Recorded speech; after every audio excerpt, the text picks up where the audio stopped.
The health crisis we are facing is stressing the need for advanced textile materials, many of which are manufactured in Catalonia.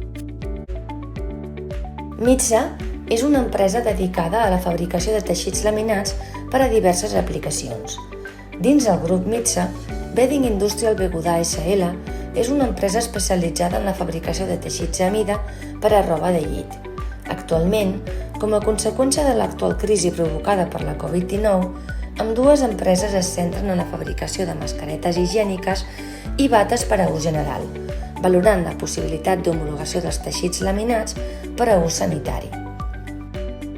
The members of AEI Textiles, the Catalan cluster that brings together companies and organizations working in the sector, have been able to tackle the circumstances in these difficult moments. They are taking action to respond to the health system needs.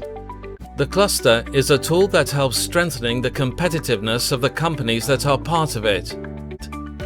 AEI Textiles works to support its members, especially when they are facing new challenges.